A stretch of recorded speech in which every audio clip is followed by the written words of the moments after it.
یعنی اگر یونیورسٹی بھی گئے ہیں تو ہم نے مدرسے والی تربیت کو نہیں چھوڑا ہے. خوب وہاں بھی گئے تو لوگ ہمیں مولوی کہتے تھے. صحیح. یعنی وہاں بھی بندہ نظر آتا تھا کہ یہ کسی اور چینل سے آیا ہے, ہمارے چینل کا نہیں ہے. صحیح ہے, ٹھیک ہے, واضح. میں گفتگو میں ظاہر مزید تشنگی کا اظہار فرماؤں, میں کوشش کروں کہ اور سوالات میرے پاس جائیں وہ پوچھوں, مگر ایک مختصر سے وقفہ لوں گا, لوٹ کر آئیں گے. الف لام میں آپ کا انتظار ہے.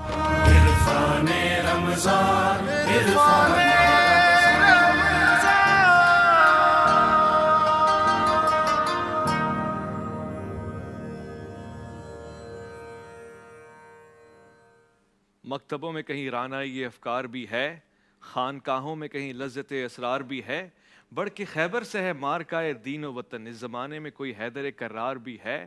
آج کے دور میں آج کا سوال اور آج کی نسل سے مستقبل کا حال حوال دیا جا رہا ہے, اور آج موضوع بھی شعبہ تدریس, مدارس, جامعات, اور اس میں مذہب بیداری کا ایک ایلیمنٹ جو آ گیا, اس سے بات ہو رہی ہے. ڈاکٹر عمیر صدیقی صاحب تشریف فرمائے. ڈاکٹر صاحب, یہ بھی ایک فقدان ہے, اور اگر میں غلط ہوں تو میری تصحیح فرمائیں, کہ علماء یا وہ لوگ جو مذہبی مزاج رکھتے ہیں ان کا جامعات میں نہ جانا بھی ایک وبال ہے, ایک نقصان ہے, جس کا خمیازہ ہم بھگت رہے ہیں. یعنی ایک گیپ تو ہے, اس کو فل کیسے کریں؟ دیکھیے, میں سب سے پہلے یہ کہنا چاہوں گا کہ ہمیں ڈی مورلائز نہیں ہونا چاہیے. مجھے گفتگو میں کچھ ایسا احساس ہوا کہ شاید ہم پاکستانی نظام سے, پاکستانی جامعات سے ہم مکمل ڈی مورلائزڈ ہو گئے, اور بعض اوقات ایسا بھی ہوتا ہے کہ یہ ڈی مورلائزیشن کا سلسلہ اس قدر بڑھ جاتا ہے کہ اس مایوسی کی کیفیت میں ہم مکمل طور پر اپنے آپ کو ہی سارے یعنی حوالوں کا اور تمام معاملات کا ذمہ دار سمجھنے لگتے ہیں. نتیجتاً آپ میں ول ٹو فائٹ ختم ہو جاتی ہے. تو میں یہ سمجھتا ہوں کہ بحیثیت ایک پاکستانی ہمیں اپنے اداروں کے بارے میں کوئی ایسی گفتگو نہیں کرنی چاہیے کہ جو ہمارے مشرقی مغربی بارڈرز پر اپنی جانوں کو قربان کر رہے ہیں. اور آپ ذرا غور کیجئے کہ پاکستان پراکسی وارز کا گڑھ بنا رہا ہے, ایسا ہی ہے. تو ان باتوں کو کیوں نظر انداز کر دیا جاتا ہے؟ ہمارے حال ہی میں پڑوس میں 50 ممالک کی افواج یہاں پر جنگ کر کے گئی ہیں, تو ظاہر ہے کہ اس کے سبب ہمارے ہاں بہت سے اکنامک کرائسس کے بشمول بہت سارے کرائسس ہیں جو پاکستان میں آپ کو اس وقت ڈی اسٹیبلائزیشن کی صورت میں نظر آ رہی ہیں. لیکن ہمیں مایوس نہیں ہونا چاہیے. پاکستان پر اس سے بھی زیادہ سخت ترین حالات گزر چکے ہیں, اور الحمدللہ ہم ان حالات سے بھی باہر آ گئے, اور ہمیں اللہ تعالیٰ کی ذات سے امید ہے کہ یہاں کے طلباء, اساتذہ, بالخصوص پاکستانی افواج کے وہ مجاہدین جو اس وقت دنیا کے مختلف خطوں میں بھی اپنے خدمات سر انجام دے رہے ہیں, بالخصوص پاکستان کا دفاع کر رہے ہیں, انشاءاللہ تعالیٰ یہ دفاع اسی طرح ناقابل تسخیر رہے گا. دوسری امپورٹنٹ بات یہ ہے کہ جب ہم بالخصوص مذہبی بیزاری کی بات کرتے ہیں تو اس کے دو اینگلز ہیں, ایک نظریاتی ہے اور ایک اس کا عملی پہلو ہے. نظریاتی پہلو کا جہاں میں نے بالکل ابتدا میں میں نے ایک لائن ڈرا کرنے کی کوشش کی تھی کہ شاید اس پر ہم بات کر سکیں. میں نے کہا تھا کہ سلیبس, ٹیچرز ٹریننگ, اور خاص طور پر ٹیچنگ میتھڈالوجی, یہ بہت میٹر کرتا ہے. تو آپ دیکھیے کہ جب ہم سلیبس کی بات کرتے ہیں, جو خاص طور پر جو سوشل سائنسز اور نیچرل سائنسز کے اسٹوڈنٹس ہیں, ان کو سب سے بڑا پرابلم یہ آتا ہے کہ ہمارا یہ پورا ایجوکیشن سسٹم ڈی اسلامائز ہے. جب وہ اپنے معاشی یعنی اسباق میں ایڈم اسمتھ اور کارل مارکس کو پڑھتے ہیں تو وہاں انہیں امام محمد کی کتابیں نہیں پڑھائی جاتی, وہاں انہیں ماوردی اور ابن خلدون کو نہیں پڑھایا جاتا. ہمارے یہاں سوشل سائنسز کا سب سے بڑا المیہ یہ ہے کہ اس میں سے وحی الہی کے نور کے روح کو جو ہے وہ نکال دیا. کتنا بڑا تو اس کی وجہ سے نظریاتی بحران بہت بڑے پیمانے پر ہماری جامعات کے اندر بالخصوص پیدا ہوا. دوسرا جو پرابلم ہے وہ ہے عملی اعتبار سے. جب ہم عملی سطح پر دیکھتے ہیں تو جس طرح بتدریج ہمارے ہاں مادہ پرستی خاص طور پر گلوبلائزیشن کی وجہ سے بڑھتی چلی جا رہی ہے, تو گلوبلائزیشن کی وجہ سے ہمارے اندر جو ان لمیٹڈ وانٹس کی ایک یعنی ایک دوڑ کے اندر ہم نکلتے چلے جاتے ہیں, تو نتیجہ یہ نکلتا ہے کہ بجائے اس کے کہ ہم اپنی مشرقی روایات میں اپنے مسائل کا حل تلاش کریں, بجائے اس کے کہ ہم قرآن و سنت کی طرف پلٹنے کی کوشش کریں, تو ہم مغربی معاشرت کی طرف ہم مسائل کے حل کے لیے دیکھنے لگتے ہیں. پھر اس میں اس کا ایک تیسرا پہلو میں یہ بیان کرنا چاہتا ہوں کہ ہمارے ہاں جو ایک بڑا اہم نقطہ ہے وہ یہ ہے اس حوالے سے کہ جو مختلف این جی اوز جس طرح سے ہمارے اسٹوڈنٹس کو, اساتذہ کو برین واش کرنے میں مصروف ہیں, اس پر خاص توجہ دینے کی ضرورت ہے. کس طرح سے جو ہمارے ہاں این جی اوز اساتذہ کی ٹریننگ کر رہی ہیں، اسٹوڈنٹس کی ٹریننگ کر رہی ہیں. ہمارے بچوں کو، اساتذہ کو، طلباء طالبات کو ایک مثبت ایکٹیویٹی دینے کی ضرورت ہے. صحیح ہے. کہتے ہیں کہ خالی دماغ شیطان کا کارخانہ ہوتا ہے. جی. جب آپ نے ایک ویکیوم چھوڑا ہے تو ظاہر ہے وہ اس خلا کو کوئی نہ کوئی تو ضرور جو ہے اس گیپ کو فل کرے گا. بجا فرما تو ہمیں چاہیے کہ ہم جب اپنی ایجوکیشنل پالیسی کو مرتب کر رہے ہیں تو لائف اسکلس بیس ایجوکیشن کے بجائے، اور جب آپ SDGs کی بات کر رہے ہیں تو اس کے بجائے ہمیں ضرورت اس بات کی ہے کہ ہم اپنے طلباء اور طالبات کو اپنی مشرقی روایات، پاکستان کے نظریے کو پیش نظر رکھتے ہوئے کہ جس میں وہ سب سے زیادہ ترجیح اپنے ملک اور ملت کو دینے والے ہوں. صحیح ہے. جب آپ اپنی قوم کے طلباء میں یہ جذبہ بیدار کریں گے، مایوسی کے اندھیروں سے نکالیں گے، صحیح. تو وہ سائنسدان بننے کے بعد برین ڈرین کی وجہ سے پاکستان سے باہر نہیں جائیں گے، ٹھیک ہے. بلکہ وہ اپنے ملک میں خدمت کرنے کو ترجیح دیں گے. اور پاکستان کی جامعات میں بہت زیادہ پوٹینشل ہے. ڈاکٹر اکرم چودھری ایک بہت بڑا نام آپ کے سامنے، حال ہی میں دنیا کا سب سے بڑا، یعنی سائنسی دنیا کا سب سے بڑا ایوارڈ عالم اسلام کو ان کو دیا گیا ہے، وہ جامعہ کراچی کے اندر ہوتے ہیں. تو میں یہ سمجھتا ہوں کہ ہمارے ہاں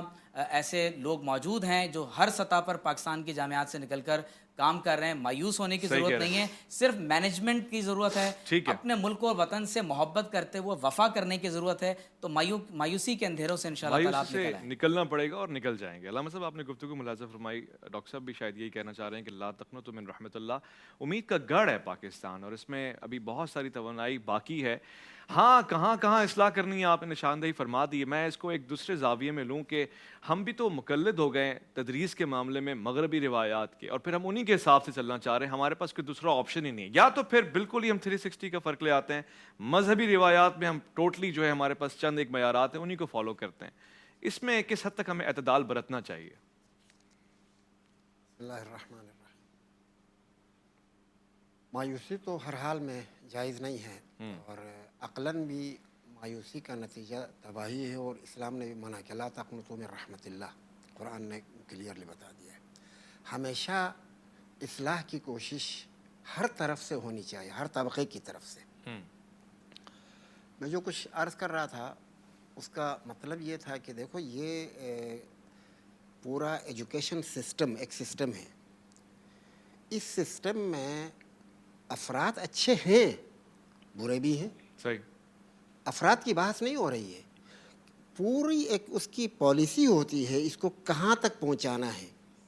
وہ پالیسی جب تک ریاست ہمدرد نہ ہو، ریاست کے اندر اخلاقیات نہ ہوں، آپ اس سے توقع نہیں رکھ سکتے ہیں کہ طلباء میں اور اس یونیورسٹی میں وہ اسلامی اخلاقیات آ جائیں. چونکہ جو اس کی سرپرستی کرنے والی قوت ہے وہی اس میں یہ نہیں ہے. اچھا، یہ 360 نہیں ہے کہ طلباء یعنی یونیورسٹی سے ایسے لوگ پیدا ہوں جو اقتدار میں آ جائیں؟ انہی لوگوں پہ تو حکومت بنتی ہے، ریاست بنتی ہے.